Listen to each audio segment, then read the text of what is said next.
السلام عليكم، ازيكم يا حبايبي؟ عاملين ايه؟ يا رب تكونوا بخير. معاكم اماني من قناة اكلة هنية مع اماني.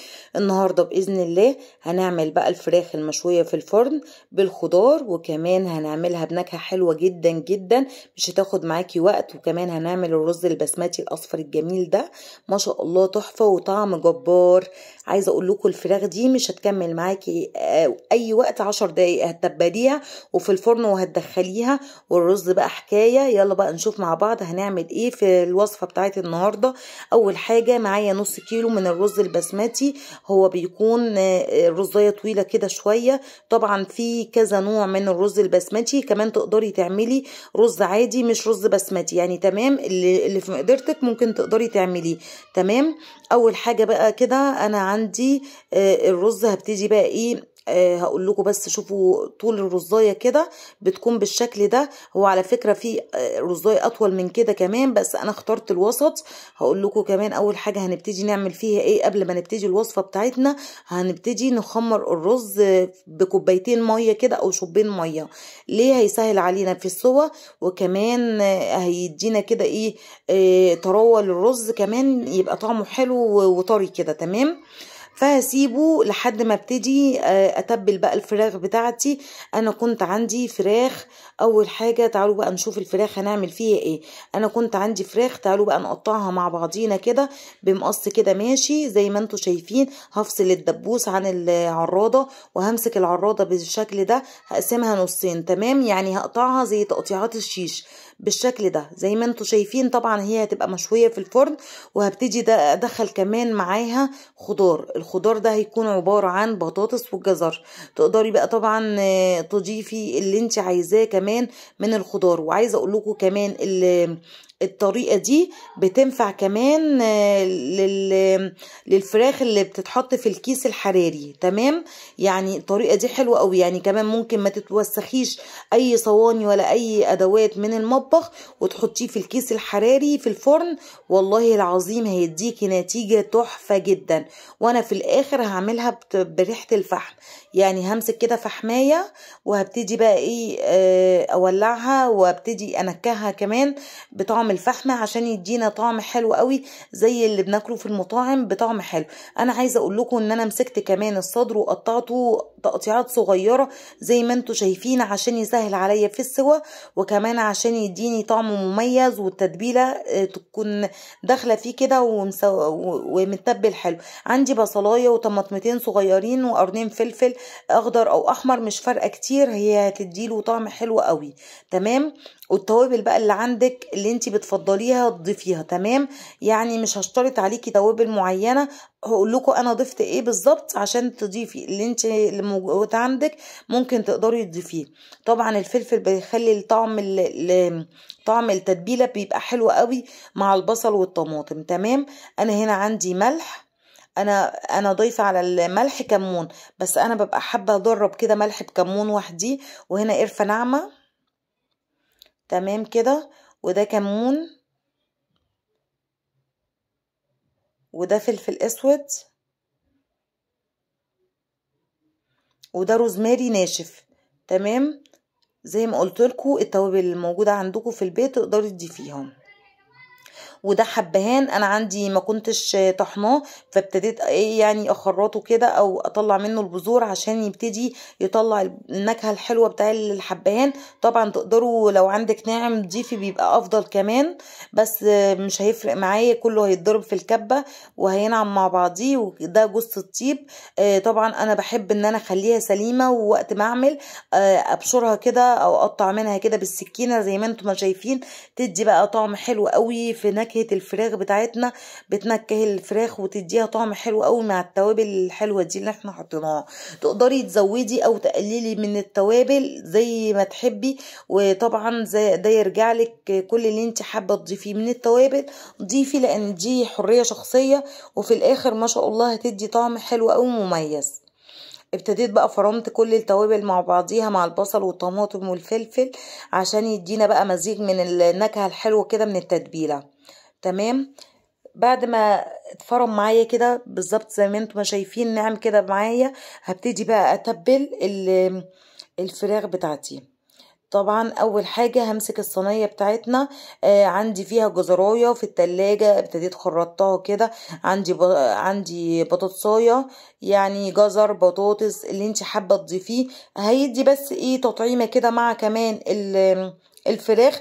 بما اني انا مش حابه اطبخ المره دي ولا اعمل طبيخ ولا حاجه، فقلت بقى امسك الفرخه واعمل بقى كده واتبلها زي ما انتم ما شايفين كده، وبرفع الجلد كده من عليها وادخل التتبيله جوه الجلد زي ما انتم ما شايفين. بصراحه يعني مفيش احسن من كده ولا اسهل من كده. دخلي جوه التتبيله جوه الفراخ من جوه عشان تديكي طعم حلو قوي وتكون متبله بطريقه حلوه. وكمان لو انت عندك وقت ممكن تتبلي من قبليها وتسيبيها، كل ما هتتبل برضو هتتشرب من التتبيلة، هتديكي طعم حلو. تمام. التتبيلة دي تمشي للحمة وتمشي للفراخ، وكمان تقدري تعمليها على الفحم مباشرة، لان هي اتقطعت شيش، وكمان هتستوي بسرعة، مش هتاخد منك وقت في الشوي كمان.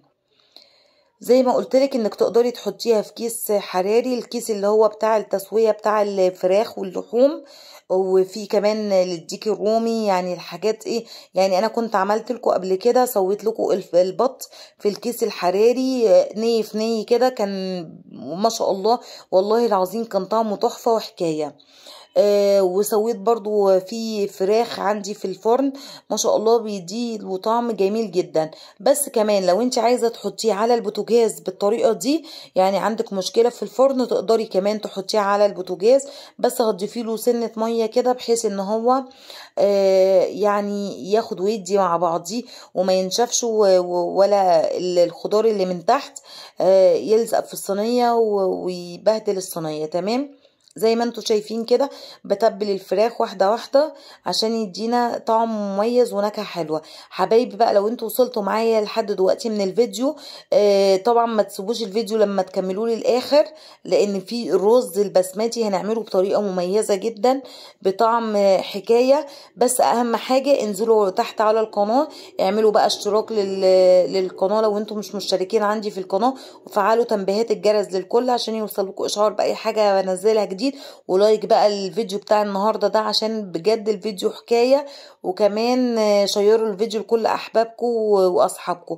خلصت الصينية بتاعتي، وكمان ضفت عليها ورق لورو يزود بقى من التتبيلة بتاعتها. وهنا بقى هنعمل الرز البسمتي.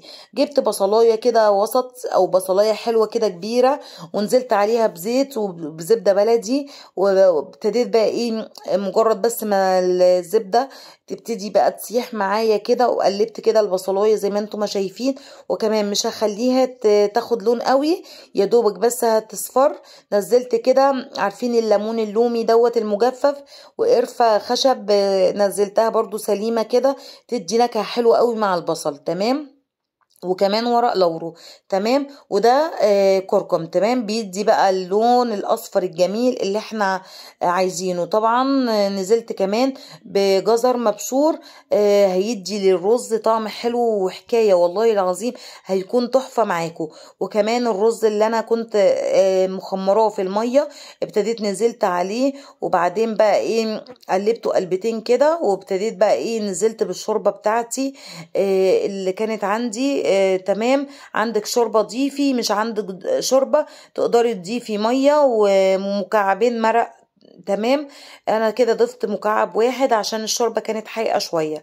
تمام. وابتديت قلبت كده كل الرز معايا، وشايفين كده بدأ ايه الرز يتشرب كده زي ما انتم ما شايفين. طبعا هو لسه ما اتشربش كل السوائل اللي فيه او كل الشوربه اللي فيه، بس شايفين ما شاء الله عليه جميل جدا، لونه حلو قوي. شايفين جميل ازاي، لونه اصفر، وكمان فيه جزر مديله طعم حلو. كمان عايزين تضيفوا عليه مكسرات، لوز بقى او بندق او زبيب، والله العظيم بيبقى حكاية، او فول سوداني. ما شاء الله هو ده بالظبط الرز بتاع الافراح اللي احنا بنروح ناكله كده، الرزاية منطورة. بيكون حلو قوي. شايفين الفحمة، انا كنت مولعة فحماية بقى، وابتديت انفخ فيها كده عشان تبتدي تولع، وكده طلعت معايا صينية البطاطس بالخضار مشوية وجميلة ومستوية، طعمها زي الزبدة. شايفين طعمها جميل وريحتها جايب اخر الدنيا، منكهة فكاهة جدا بالتوابل بتاعتنا، والتتبيلة كانت روعة. وكمان ضفت بقى عليها الفحماية اللي ولعتها قوي وغطيت الصينية عشان تبتدي ايه تدي طعم الفحم كمان المتنكه كده زي ما يكون متجاب من بره جاهز. والرز بقى البسمتي ما شاء الله عليه تحفة جدا، شايفين الطعم والريحة والجمال، والله العظيم تحفة جدا ما شاء الله. الفيديو كان يستاهل 100 لايك. اي حد بقى يتفرج في الفيديو دوت بتاعنا يا ريت ما تنسوش اللايك والاشتراك في القناة لو انتم مش مشتركين، وفعلوا تنبيهات الجرس للكل عشان يوصلوكم اشعار باي حاجة بنزلها جديد. وكمان يا حبايبي اعملوا الوصفات بتاعتنا والله العظيم تحفة. شايفين الرز تحفة ازاي ومنطور كده وجميل، والرزاية لونها اصفر وحلو. يلا بقى نقدم مع بعض الفراخ بتاعتنا اللي هي جميلة جدا وتحفة وشاربة كده من التتبيلة الجميلة، ومعاها كمان الخضار اللي احنا عملناه من تحت.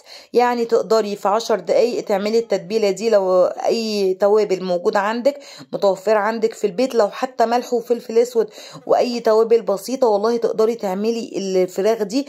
كمان الفرخة بتاعتنا ما شاء الله قطعت لنا قطع كتيرة جدا، يعني ما شاء الله قطعناها زي تقطيعات الشيش، وكمان عطيناها كمان الفحم.